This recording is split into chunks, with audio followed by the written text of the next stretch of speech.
Black families are toxic AF. A lot of our families are toxic, but fun because, when we get together for the cookout and Thanksgiving, so it's toxic, but we're going to eat good. I don't think that most Black families are toxic if we're talking about the family unit as a whole. Many of them have a lot of toxicity in them or relationships that are toxic. We accept almost everything under the guise of it's family.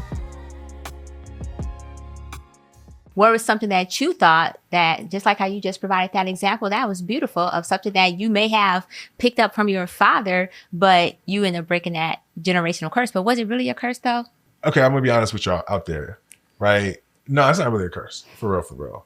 I think not being able to control yourself, right? Not being able to prioritize your family properly, not being able to make better decisions, right? Those things I think are the curse, right? Mm-hmm. For me, I think the desire or the appreciation for women, that's a natural thing. I hate that we can't even do that because we're married or whatever, but like, y'all are awesome.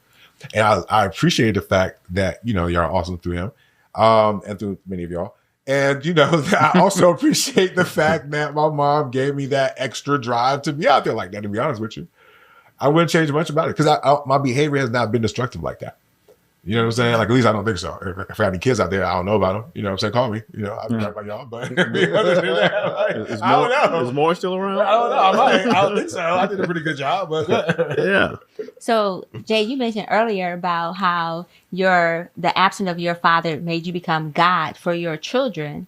And so I'm just curious as well. So do you feel like you started a new tradition in this case? I think I did. I think my whole approach to parenting was a rejection of my, pretty much summary rejection of both my parents' forms of parenting. The reasons I would give whoopings or spankings, the conditions, the extent, the implements, all of that was like, I'm not going to do the way it was done before. I'm going to I'm going to have my reasons. I'm going to explain my reasons. So yeah, I think that there are some generational things that are handed down. I think parents are busy teaching us how to survive, and they don't spend as much time, or maybe they haven't spent as much time in previous generations teaching us how to love, or teaching us how to interact and develop these healthy relationships, whether they be with other partners or even with other adults. It did shape it. It did make me want to rewrite the thing. And I always, at the end of the day, I always look at myself and I say, well, do I feel like I'm doing a better job than the job that was done for me? And that's kind of just what my North Star is. I think a lot of parents do that. And I'll say this in Atlanta. I think a lot of parents choose to parent from wherever they thought the lack was in their home, right? I think they don't really spend a lot of time communicating with their original parent to figure out why that lack was there, what the circumstances were. Like, they're like, oh, my mom was never there. She was always at work. Well, maybe she was a single mom, so she had to work a lot. Doesn't mean that as a dad now, or as a father or whatever, you're not going to get a job because you want to always be there for your kids.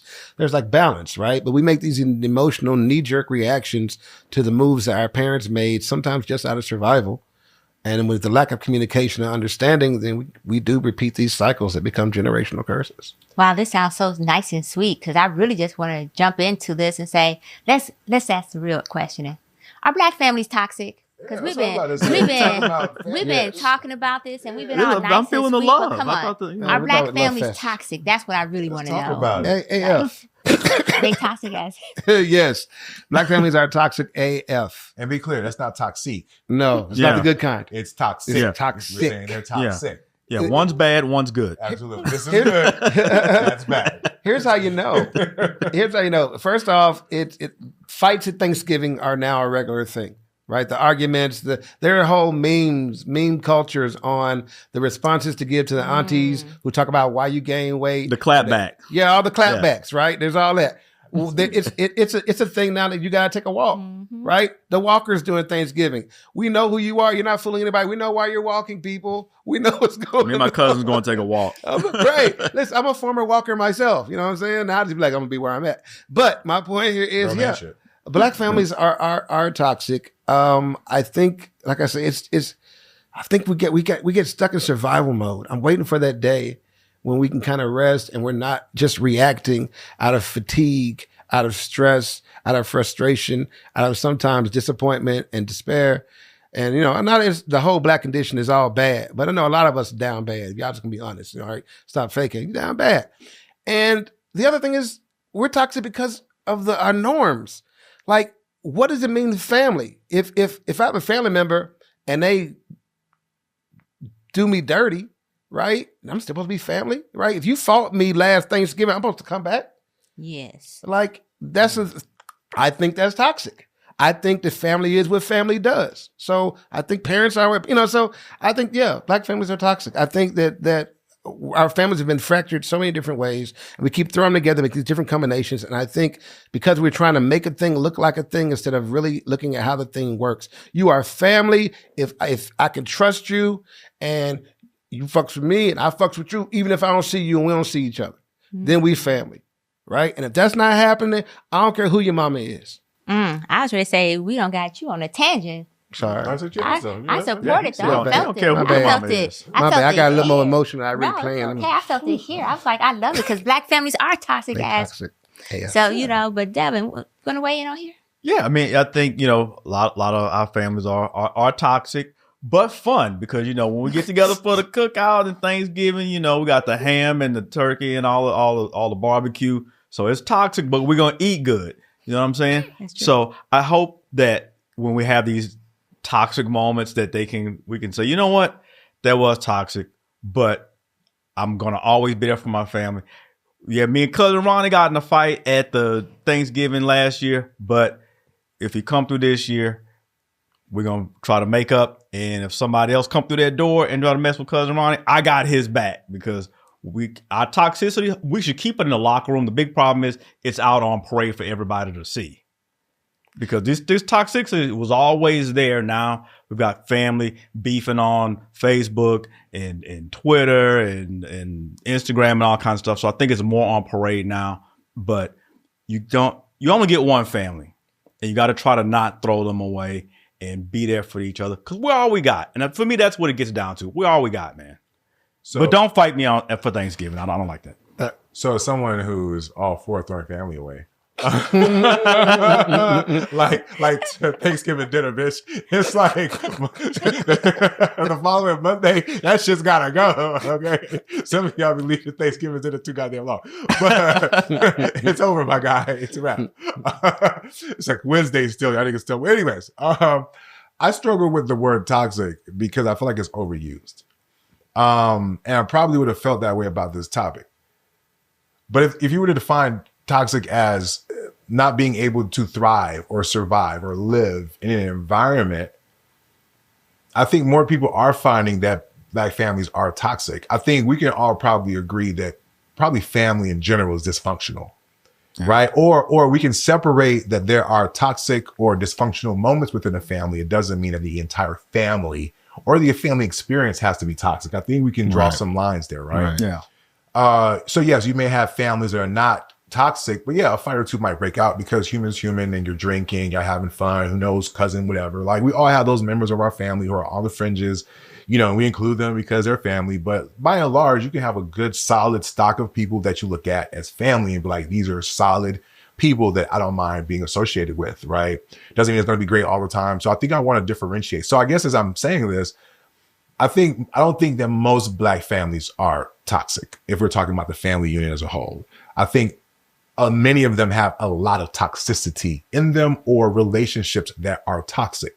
Like you might have a son who's cool with the parents, but the uncle did some fuck shit, right? And so everybody's dynamic has to shift because if they know or they don't know, and then you got to figure out how you're putting all these people together because you have people related to them and they may have a different experience. And so now you're trying to forge this family with someone that violated you to a certain extent, which is some people's experience. And to me, for that person, that might be a toxic environment, but people would still expect that person to show up in that environment. People would still expect them to honor this because of family. I think that's toxic. Right? No, 1000%. And I think it's because we're talking about are they? And it's one thing to identify the behavior that is toxic. The next step is what do you do about it, which is kind of what I'm talking about, because even to separate yourself from family that you might deem as toxic is a problem, especially sometimes for that family, because they can't understand why what they're presenting to you is such a thing that you have to separate yourself from it. right? Oprah had another episode about, I think 1 in 3 adult kids now are no contacting with their families. Honor thy mother, honor thy father. I think most of us kind of, regardless of what our parents did to us, have a certain level of loyalty and love for them, right? But should we though, depending on what the fuck they did to us, right? So I think many of us can say, yeah, family is toxic, but behind that, we accept that shit. I don't know, especially in our community specifically. I think I see more of those other folks deciding that, hey, I don't want to be in this anymore, so I'm going to separate myself. But many of us, whether it's because of slavery, feels like we're still enslaved to the type of behavior that is just no longer serving us. You dig what I'm saying? So I hear y'all, man, and I'm half joking. You talking about trying to make it work. You can, but at the end of the day, like, just because somebody was born related to you doesn't really make them family. Like, you can accept that and that's y'all. But like Jay was saying, there are other criteria that can define someone as family. You know what I'm saying? I've had people who were not family, who loved on me, acknowledged me, appreciated me, surrounded me, just poured into me in ways that people I was born around never have. So who the fuck is my family? And you talk about when we get old enough, like, nigga, I've had enough healing and enough sense to recognize I get to define what family is for me today. Yep. And I get to redefine how it looks like today and tomorrow and who the fuck I want in it. You know what I'm saying? Like, so I would encourage anybody out there say, man, fuck family. It's the type of time I'm on. If you ain't family to me, right? I mean, we got to stop playing for real. Yeah. I actually support this. As a matter of fact, I was just joking when I say yes. No, I think you should be able to cut people off. And I think the Black family I agree with you in regards to the dysfunction, like it's toxicity within the Black community, within the Black family, but every group have some form of dysfunction. And for us to, even though I'm joking when I'm saying, yes, we're toxic as, AF, but it's not true. But there are elements of our culture or certain things that do make us a little bit toxic. So for example, how you talked about the uncle, that was one of the first thoughts I had was like, everybody know that one uncle they tell the little girls and little boys to stay away from, but he's still coming to the family reunions. He's still coming to your house, but they saying, don't say nothing. Just stay away from him versus addressing his behavior or cutting him off. Like, why is it that we know exactly what this uncle has done or do or whatever, but instead of basically, I must call it admonishing and correcting him in this manner, we instead tell the children to stay away. That's a tradition that needs to go. That's why people like, we won't say certain people's names, R. Kelly as an example, can get away with having sex with teenagers because the family was like, oh, this was money though. It was money involved too. So God forbid if there's money involved. So there are certain traditions that we do need to let go. Even the whole silence thing as far as, well, I put a roof over your head. I did this, like the basic necessities, we consider that as showing love. And I appreciate that. I am so happy that my mother was able to show me love. But my mother hugged me for the first time when I was 30. And I was like, holy shit, is this why I hugged everybody? Is this why as a kid I hugged everybody? Because my mother didn't show me affection until I was 30. And then I asked her about it. And she says because her mother never showed her affection. She said it was because she herself was told that she provided this, she provided that, and she provided that. And that was the affection that she needed. There are certain things that we do need to let go in our community that are considered traditions or I won't even call it tradition, but culturally acceptable because it is toxic. And I ain't gonna lie, if you put hands on me at a Thanksgiving, every time it's on site. I'm that type of person, on site every time. And so you don't even have to come. Soon as you come to the door, it's on site again. Unless there's some transaction or something that took place before and there was a peace offering made or something like that. As soon as you come to the door, it's on site. I don't give a fuck. And so people are like, oh, that's petty. It is petty. And this is the hill I would die on. Like, you shouldn't put your hands on me in the first place because best believe I may not have started it, but I'm going to make sure I finish it. And I'm going to finish it every single time. So, which now I'm contributing to the toxicity. Right, now you know what I'm saying? So, am I the problem? So now I'm contributing to it. I'm becoming the problem. And you know what? The family will accept it. You know why? Because in general, we accept almost everything under the guise of it's family. And that's the biggest piece I want to get to is that we need to let go the guise of it's family. Family is whoever, like you stated, and like you stated, it's whoever you make it to be. Family is who you want in your circle, who got your back, who does this. I look out for you. So I have sisters by another mister because that's my family. No matter what I'm doing, how down I am, or what's going on in my life, they got my back. I got brothers from another mother. Okay, shout out to y'all. But anyways, In passing. Right here. right? And so with that being said, though, it's because I know if push come to shove, we're going to handle business, you know? And so I believe that to say that we're toxic, Black families are toxic as F, I don't necessarily believe that. I believe every culture has dysfunction. The problem is that there's some dysfunction that we actually need to let go. And so when I hear your stories, I'm so excited about how you're changing the storyline within your own families, because that's all it takes. It's a ripple effect. You know how they say you throw one little rock in a pond, and you get all these ripples, and that's what's happening. We are the ripple effect. So you too should be the ripple effect in your community or in your family, and see where it goes from there. And I'll just say this for those of us who are choosing ourselves. No, because I feel like there's like a whole grieving process a little bit. Like there's maybe an anger, looking for answers. I mean, can you imagine cutting somebody off and they still exist, but you've chosen to like not communicate with them, or maybe they've chosen not to communicate with you. Yeah.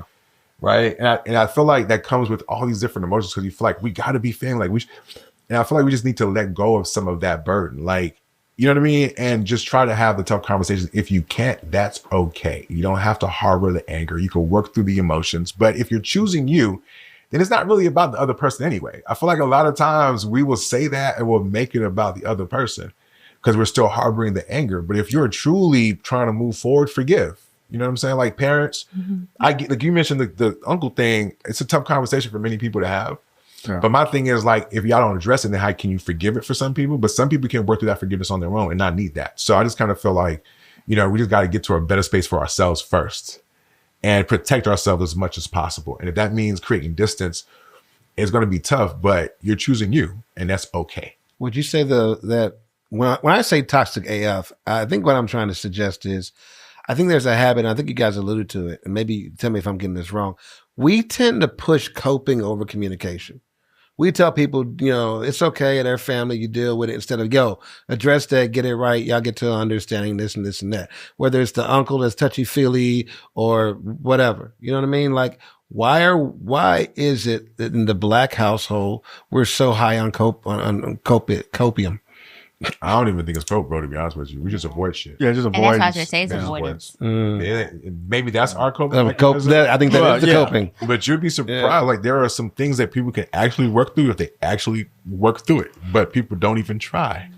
But also in some cases, we lack the communication skills to do so, because we don't recognize other people's communication styles. You know, some people may focus on body language. Right. Some people may focus on tone. But the ability to communicate is something that is lacking in our community as well, because we actually don't sit there and have these type of conversations.